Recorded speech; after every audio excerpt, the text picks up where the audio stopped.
a ver algunos ejercicios representativos de lo que es la guía, la primera guía de ejercicios, la guía de estadísticas. Tengo entendido que ustedes ya tienen las guías en el campus, las pueden descargar, están en PDF, y nosotros, como les dije, vamos a ir viendo dentro de las clases algunos ejercicios que son representativos de todos los que tienen, en la guía. ¿Mm? Bueno, ¿estamos listos? ¿Arrancamos? Comencemos con el ejercicio 1 de la guía. Hay que clasificar las siguientes variables de acuerdo a la clasificación que vimos en clase. O sea, hay que decir para estas variables si son cualitativas, semicuantitativa, cuantitativa continua o cuantitativa discreta. A ver, ¿cómo es? ¿Qué tipo de variable es concentración de ácido úrico en sangre? A ver, ¿quién la sabe? ¿Qué tipo de variable es? Cuantitativa continua. Muy bien. Cuantitativa continua. También es cuantitativa continua la longitud de la raíz del primer molar inferior. ¿Mm? ¿Y número de dientes obturados? A ver. Cuantitativa discreta. Muy bien. ¿Grado de una quemadura? ¿Grado de una quemadura? Semi-cuantitativa. Muy bien. Semi-cuantitativa, exactamente. ¿Variación de entalpía de una reacción? Cuantitativa continua. Cuantitativa continua. ¿Y país de origen de una pinza ontológica? Cualitativa. Cualitativa, muy bien. Bueno, acá está la respuesta que es lo que ustedes dijeron. Concentración de ácido úrico en sangre, cuantitativa continua. Longitud de la raíz del primer molar inferior en milímetros, cuantitativa continua. Número de dientes obturados, cuantitativa discreta. Grado de una quemadura semi-cuantitativa. Variación de entalpía de una reacción, bueno, cuantitativa continua. Y país de origen de una pinza ontológica, cualitativa. Pero entonces, ¿cómo hacemos? No sé. ¿Alguna duda, chicos? Porque Melibea te preguntó el inferior. No escucho bien la pregunta, si es que hay una duda. ¿Alguna duda, chicos? No. Ah, está bien, está bien. Sí, a veces pasa eso. Sí, a veces pasa eso. Está bien, está bien. Sigamos adelante. Sí, apaguen el micrófono si están teniendo una conversación para no dificultar la exposición. Bien. Bueno, sigamos adelante. Bueno, vamos con el ejercicio 5. El ejercicio 5 de la guía, bueno, nos muestra distintos gráficos de distribuciones, ¿no? Entonces, bueno, una pregunta que aparece es, ¿qué se representa en el eje horizontal, en el eje X y en el eje vertical? O sea, cuando hablamos de un gráfico de distribución, ¿qué se representa en general en el eje horizontal y en el eje vertical? Bueno, esa es una pregunta. Y el punto B, ¿cuál de los gráficos corresponde a la distribución normal? E indique en el gráfico elegido la posición de la media, la mediana y la moda, esto lo saben, y representa la desviación estándar, esto no lo vimos, ahora lo vamos a ver en el problema. Y en general, ¿para qué tipo de variables biomédicas encontraremos este tipo de distribución? Es decir, ¿para qué tipo de variables biomédicas encontraremos esta distribución normal? Bueno, a ver, ¿qué se representa en general en un gráfico de distribución? En el eje X. ¿Qué hay en el eje X en general? En el eje X los valores de una variable. Muy bien. ¿Y en el eje vertical? La frecuencia. Muy bien. Entonces, en general pasa eso, que dijo acá muy bien la compañera. En el eje horizontal están los valores de la variable, los distintos valores de la variable. Y en el eje vertical, frecuencia. Puede ser frecuencia absoluta, puede ser frecuencias relativas, pueden ser probabilidades. Vimos que todos esos conceptos están relacionados. O sea, cuando nosotros hablamos de distribución estadística, o sea, tenemos que pensar en un gráfico de este tipo. Y vieron que hay distintas distribuciones. Por eso estos gráficos tienen distintas formas. Por ejemplo, acá tenemos una distribución que es simétrica. ¿Ven? Hay un eje de simetría. Acá esta distribución es asimétrica. ¿Ven? No hay un eje de simetría. Por ejemplo, esta distribución tiene un pico, esta también, por eso las dos son unimodales. Y es muy importante, digamos, a la hora de analizar datos, conocer la distribución de la variable, porque como vimos, las herramientas estadísticas que podemos utilizar para describir una variable cuantitativa pueden cambiar dependiendo del tipo de distribución. Habíamos visto que si la distribución es normal, la media y el desvío estándar son medidas recomendadas. Ahora, si la distribución no es normal, la media y el desvío estándar ya no son recomendadas. Tenemos que utilizar otras medidas, como la mediana, el rango. Entonces, digamos, cuando uno aborda el análisis estadístico de un conjunto de datos, cuando hace una descripción o cuando compara datos, es muy importante conocer la distribución de la variable, cuando tiene una variable cuantitativa, porque eso ayuda a decir cuáles son las herramientas estadísticas que va a usar para hacer el análisis. Bien. Bueno, y a ver, ¿cuál de estas distribuciones es una distribución normal? ¿Cuál será? La primera. Muy bien, la primera, ahí está. Esta es una distribución normal. En la cuenta, Gigi, lo que te mandó hace un mes y lo que te mandó esta vez. Hay un micrófono abierto. Sí, chicos, por favor, apaguen los micrófonos si están teniendo alguna conversación, por favor. Así podemos seguir con la clase. Bueno, entonces, esta distribución que tenemos acá es la distribución normal. Sirve para, en general se observa en variables cuantitativas biomédicas. Algo que ustedes pueden preguntarse es decir, bueno, ¿por qué tenemos este tipo de distribución en variables cuantitativas biomédicas? Y la verdad, digamos, es que no se sabe bien, digamos, porque no surge de un teorema, digamos, no es una deducción que surge a partir de un teorema, el tipo de distribución que va a tener una variable. Es lo que se observa cuando se hace el estudio de la distribución, cuando se tiene un registro de un conjunto de valores y a cada uno de esos valores se le asigna la frecuencia correspondiente. Y pasa esto, que cuando son variables cuantitativas continuas, en general podemos encontrar esta distribución normal. No siempre, puede haber variables cuantitativas continuas que no tengan la distribución normal, pero bueno, en general pasa.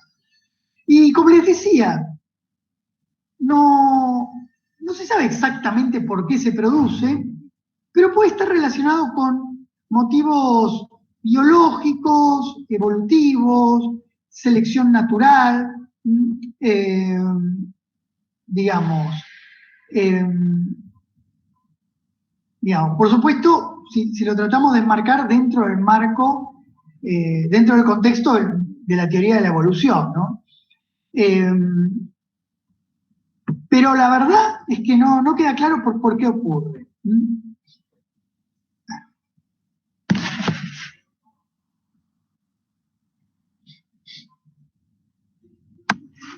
Bien. ¿Está bien? Bueno, y acá dice, en general, ¿para qué tipo de variables biomédicas encontraremos este tipo de distribución? Bueno, ya dijimos, para variables cuantitativas continuas.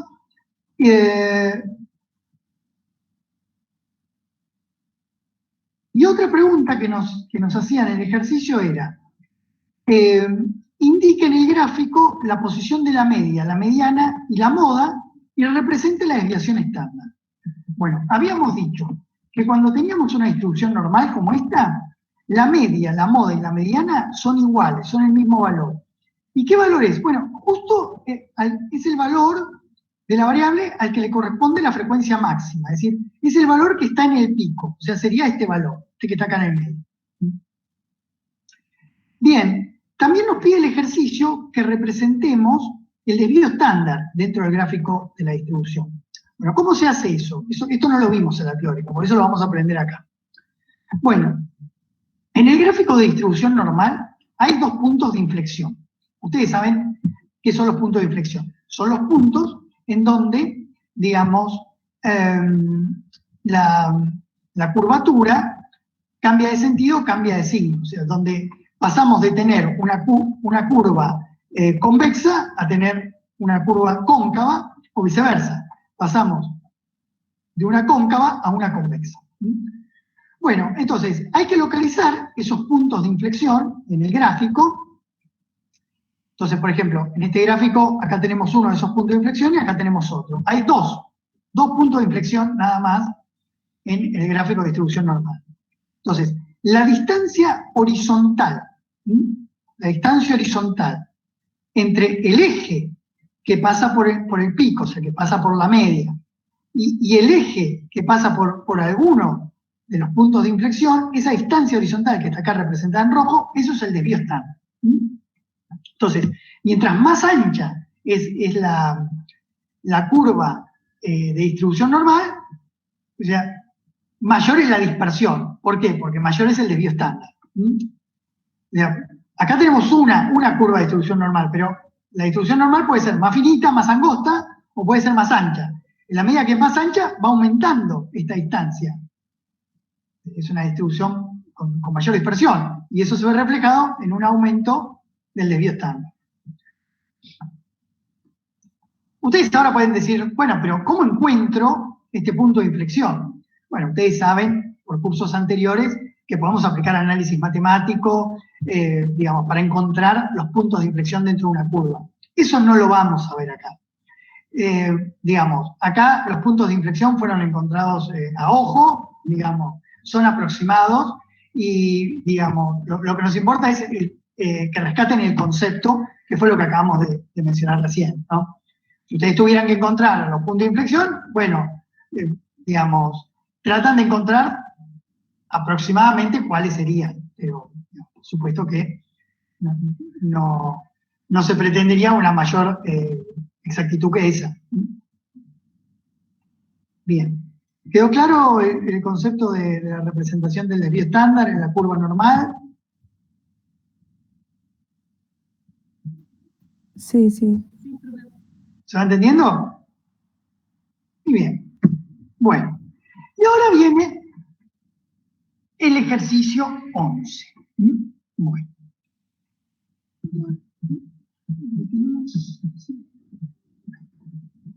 Me estaba fijando los ejercicios que teníamos. Ahí está. Ahora viene el ejercicio 11. Bueno, el ejercicio 11 comienza con el siguiente planteo. Dice, se mide el flujo salival en mililitros por minuto. En una muestra de 30 pacientes. Se obtiene una media de 1,5 y una desviación estándar de 0,5. Con los valores del enunciado, construye el siguiente intervalo. Y después nos pregunta, ¿qué representa el intervalo que halló? A ver, ¿quién se anima a construir el intervalo? E indicar cuál es, digamos, el límite inferior, el límite superior de este intervalo. Y bueno, después ir un paso más allá y decir qué representa el intervalo. ¿Tienen 3 minutitos para calcularlo? A ver, traten de pensarlo ustedes y después mostramos cómo se hace.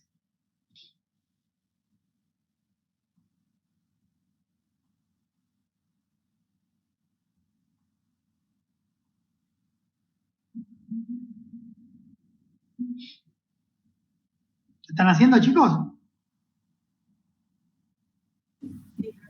Bien, bien. Bueno, no, pero bien. Intenten y ahora les muestro cómo queda. Pero, a ver, traten de intentar a ver si llegan solos.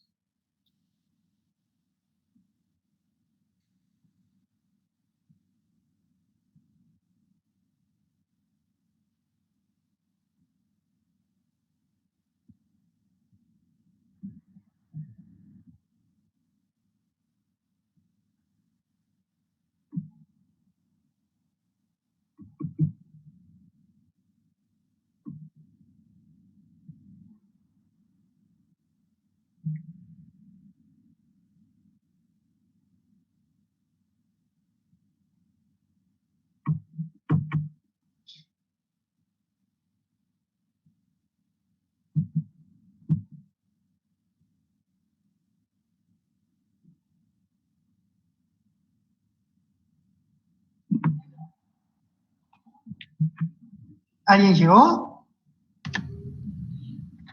Creo que sí. A ver cuánto te dio. O sea, va de 0,5 a 2,5 el intervalo. Vamos a ver. Miremos. Bueno, se mide el flujo salival en una muestra de 30 pacientes y se obtiene una media de 1,5 y un desvío estándar de 0,5. Entonces, hay que construir el intervalo que nosotros vemos acá. Entonces, el límite inferior está dado por la media menos 2 por el desvío estándar. El límite superior está dado por la media más 2 por el desvío estándar. Fíjense que es equivalente escribir el intervalo, o sea, de esta manera a escribirlo de esta manera. Muy bien. Entonces, ¿cómo hallamos el límite inferior? Bueno, la media está en el enunciado, es 1,5.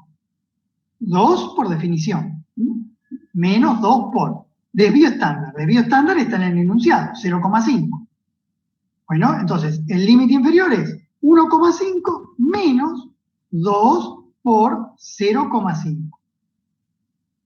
Análogamente, el límite superior es 1,5 más 2 por 0,5. 2 por 0,5 es 1. Entonces, 1,5 menos 1 me da 0,5 y 1,5 más 1 me da 2,5. Entonces, como dijo la compañera, el intervalo, o sea, la respuesta que nosotros le pedimos en este problema es este. Este es el intervalo, que tiene un límite inferior de 0,5 y un límite superior de 2,5 mililitros por minuto. ¿Alguna duda, chicos, de cómo calcular este intervalo? ¿Se entendió? Sí, profe. Sí, se entendió. Sí, profe. ¿A alguien le quedó alguna duda? ¿Alguien no sabría cómo calcularlo? Sí, sí.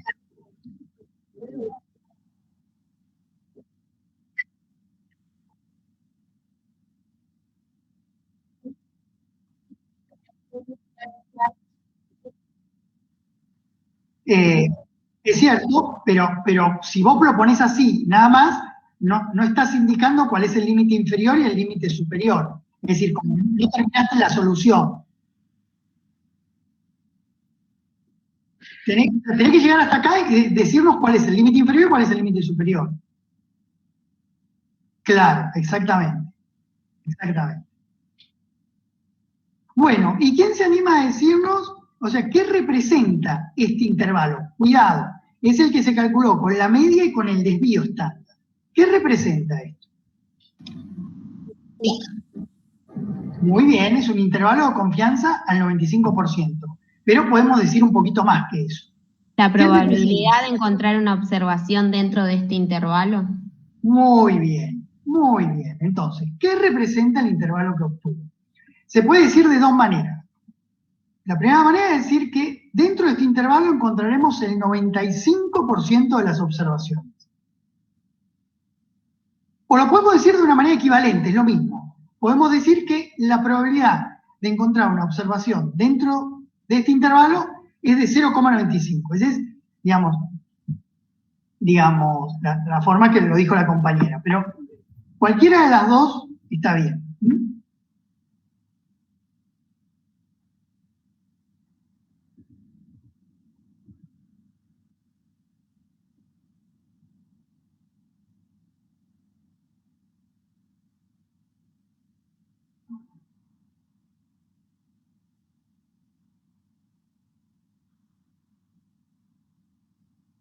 Bien, chicos. Bueno, sigamos adelante. Vamos ahora con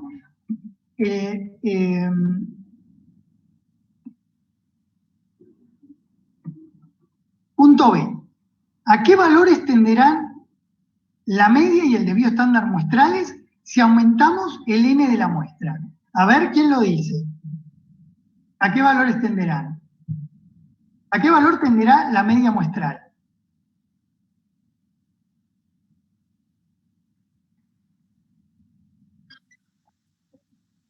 A la media poblacional, ¿puede ser? Se aumenta el n de la muestra. El n es el tamaño muestral, la cantidad de observaciones de la muestra. Y como bien dijo la compañera, si aumenta el tamaño muestral, la media muestral se va acercando a la media poblacional. Es lo que habíamos visto en la clase teórica. Les vuelvo a mostrar el mismo gráfico, es lo mismo. O sea, en la medida que aumenta el tamaño muestral, la media muestral va oscilando, pero se va acercando a la media poblacional. Es algo lógico.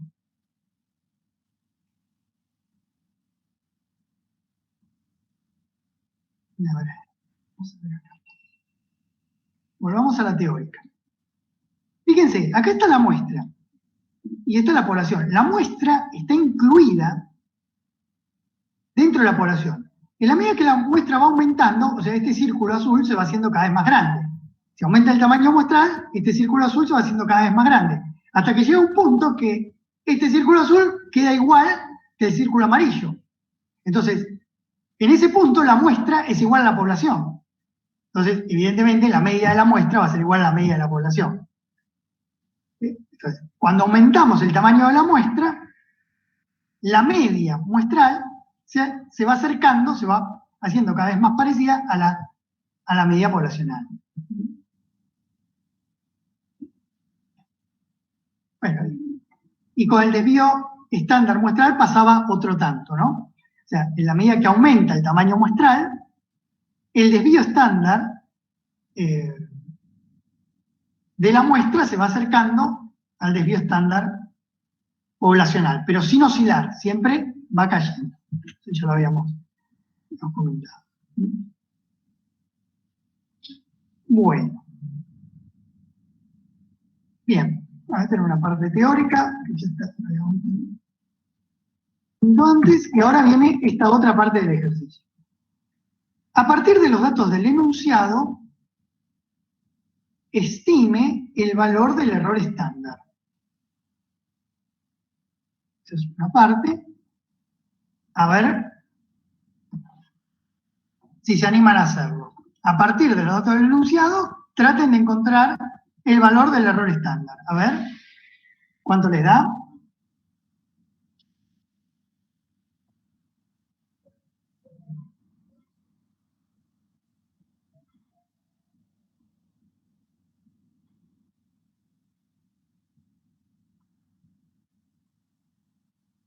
¿Están intentando? Bien.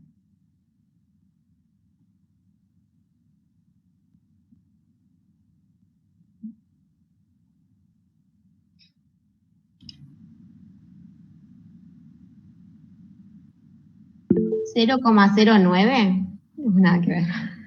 Vamos a ver. Bien. Bueno. 0,016. Muy bien. Vamos a ver. Entonces, el ejercicio decía, a partir de los datos del enunciado, estime el valor del error estándar. Entonces, para estimar el error estándar, usamos la fórmula que vimos en la teórica. Es decir, desvío estándar dividido raíz cuadrada de n. N era el tamaño muestral. Entonces, desvío estándar, o sea, estaba en el enunciado, es 0,5 y n 30. Entonces, tengo que resolver este cociente y, digamos, el error estándar me da 0,09, como dijo la compañera. Muy bien. Pero resulta que, miren, los valores que a mí me están dando, el enunciado de la media y desvío estándar tienen un decimal. Entonces, el error estándar tiene que tener la misma cantidad de decimales para no aumentar superficialmente la sensibilidad de, digamos, de las mediciones. Entonces, lo redondeo y me da 0,1. Y el error estándar también tiene unidades, las mismas unidades que tienen los datos originales. Entonces, la respuesta es, error estándar es igual a 0,1 mililitros por minuto. Así que bueno, la primera compañera que dijo que le dio 0,09 estaba bien, está bien, solo que, bueno, había que redondear, pero es un detalle. Bueno, ahora llegaron todos, por ahí alguien que no le dio, ahora que ve la resolución llegó, alguien todavía no... muy bien. ¿Y ahora llegó? Muy bien. Yo me olvidé de la raíz cuadrada, así que... Bien. Bueno, no, lo importante es que sepan si se equivocaron, en qué se equivocaron, y ahora cuando ven la solución lo pueden hacer. Bueno. Entonces vamos a la próxima parte. Bueno, y ahora viene, ¿no? O sea, esta parte que dice, construya este otro intervalo. O sea, media más menos 2 error estándar. Ya tenemos un límite inferior, que es la media, menos 2 por el error estándar, y un límite superior, que es la media más 2 por el error estándar. Bueno, a ver, ¿quieren probar a ver cómo les da? ¿Me recuerda cuánto era el valor del error estándar? ¿No? Es cierto, vamos a poner acá. Ahí está.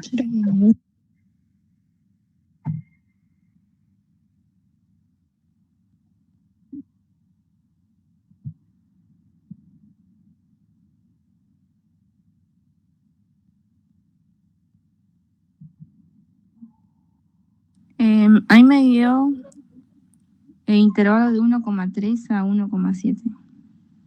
Bien, ¿alguien más? Sí, a mí me dio igual. Vamos a ver. Muy bien. Entonces, seguimos la fórmula que vimos en la teórica. El límite inferior es la media menos 2 por el error estándar. El límite superior es la media más 2 por el error estándar. Entonces resolvemos. Entonces, bueno, el límite inferior es 1,5 menos 2 por 0,1.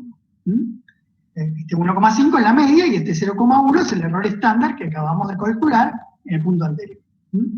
Azul con azul, rojo con rojo.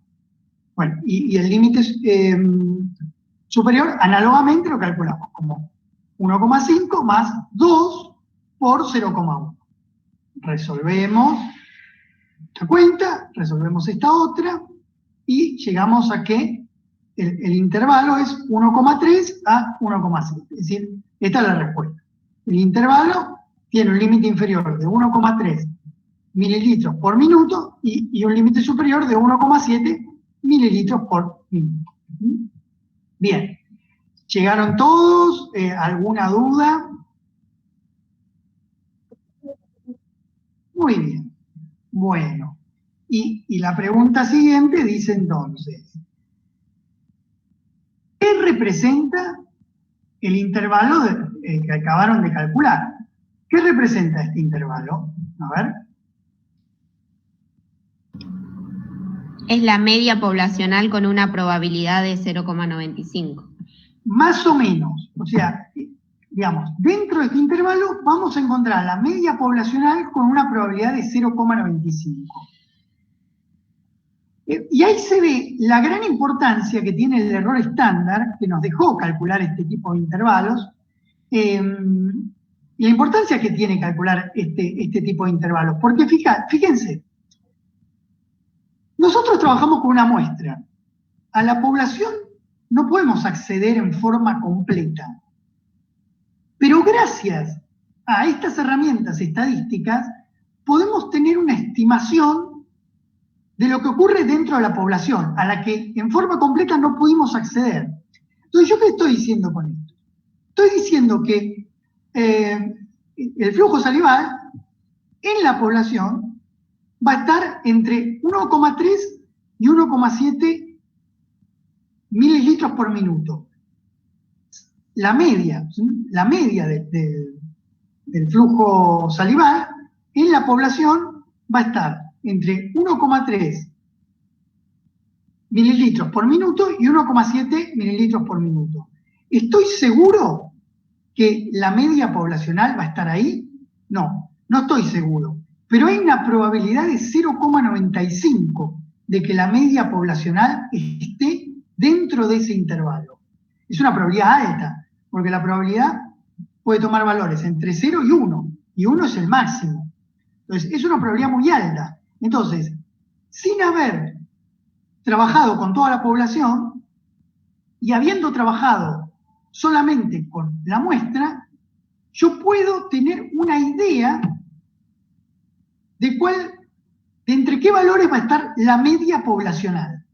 ¿Se entiende, chicos, lo que estoy logrando con esto? Lo que estamos logrando. Sí.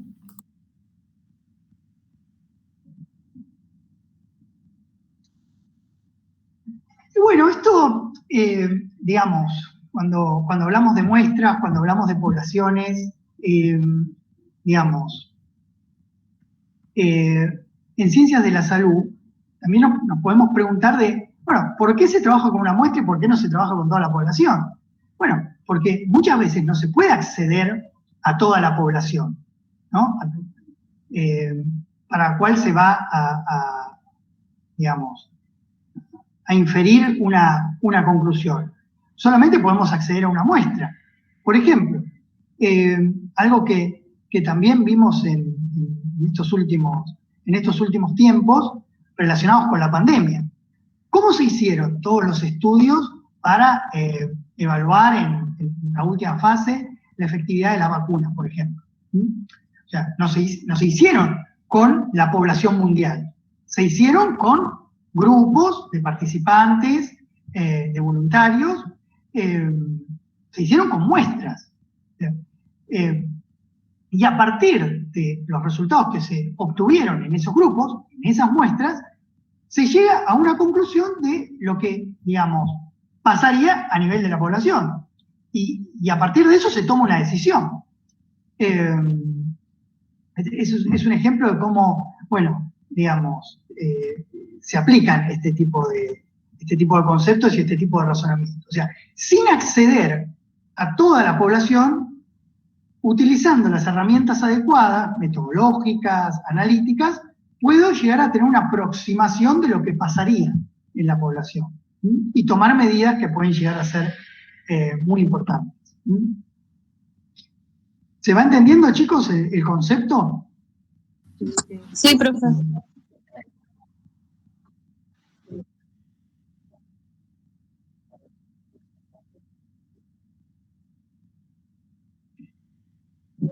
El problema es que vos a la población no pudiste acceder. Entonces tu pregunta es, ¿cuál es, en este ejemplo, la media poblacional del flujo salival?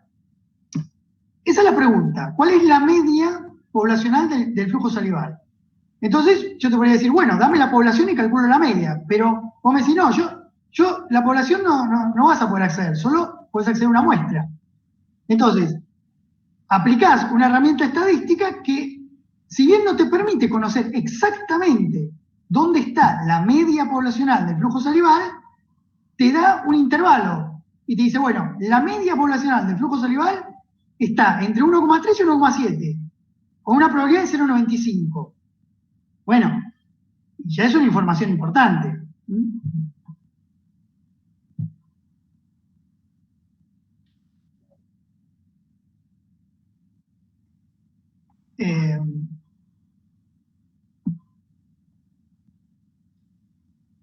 Bueno, muy bien.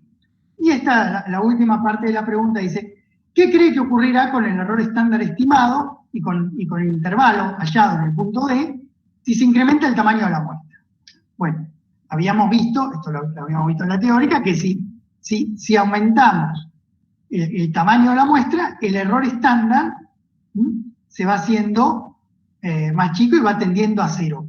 ¿Y qué pasa con el intervalo que hallamos en el punto D? Ese intervalo se hace más amplio o se hace menos amplio. La amplitud del intervalo es la diferencia entre el límite superior y el límite inferior. ¿Qué creen que va pasando? A ver, piénsenlo bien. En la medida que aumenta el tamaño muestral y que por consiguiente el error estándar va tendiendo a 0. ¿qué pasa con la amplitud de ese intervalo? ¿Se va haciendo mayor la diferencia entre el máximo y el mínimo o se va haciendo menor? A ver qué piensan.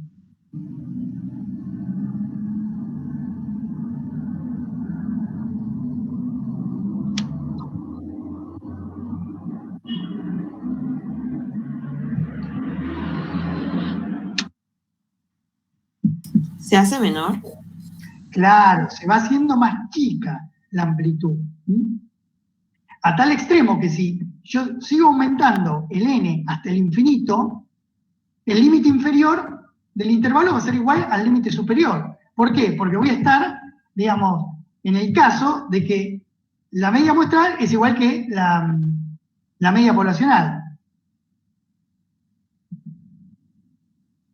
Y si yo sigo aumentando el tamaño muestral, el error estándar tiende a 0. Entonces, todo este término da 0 y todo este término también da 0. Entonces, el límite inferior va a coincidir con el límite superior y los dos van a coincidir con la media muestral.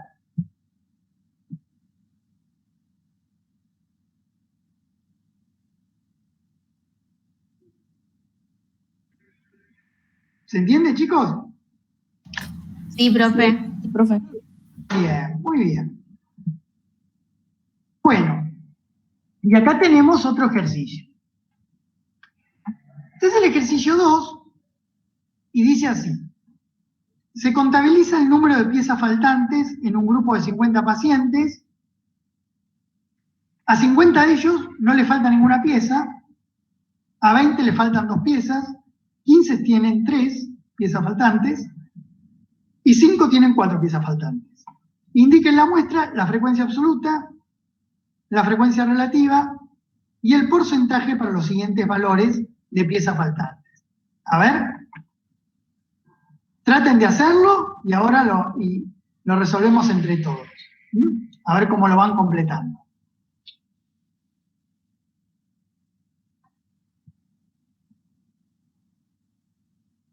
Damos 3 minutitos, 5 minutitos y ahora lo vemos a ver cómo queda.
Vamos a ver cómo quedó.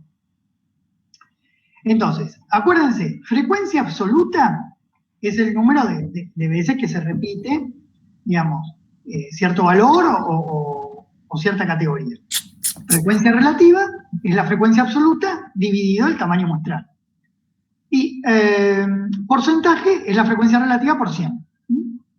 Entonces, ¿no?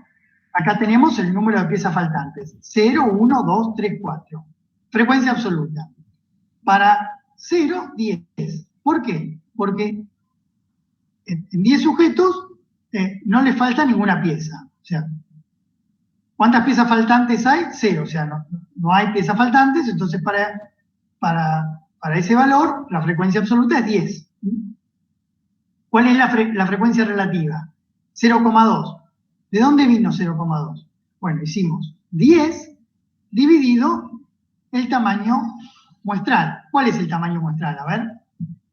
50. 50, muy bien. Entonces, 10 dividido 50 nos da 0,2.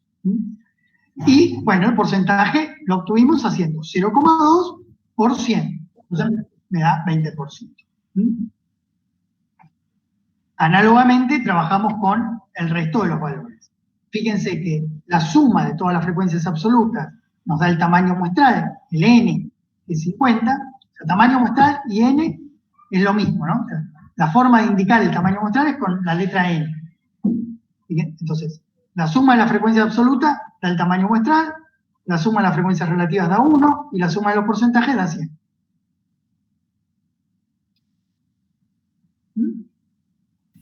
La frecuencia relativa siempre tiene que dar 1.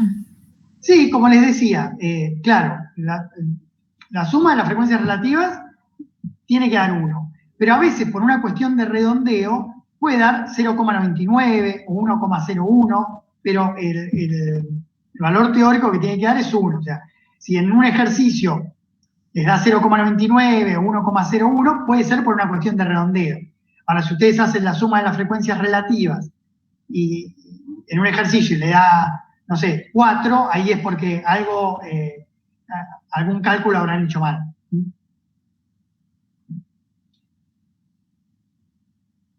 Bien. ¿Alguna duda, chicos, hasta acá? ¿Alguna duda, algún ejercicio? ¿Cómo? Quedó bien, muy bien. ¿Alguno lo intentó, no le quedó como se está mostrando en pantalla? ¿Alguno le quedó alguna duda, algo? Bien. Bueno, chicos, entonces vamos a seguir adelante. Entonces, ahora lo que les voy a explicar es la actividad de la clase de hoy. Una actividad que van a hacer ustedes, digamos, y que, bueno, digamos, pone a prueba lo que estuvimos aprendiendo a lo largo de la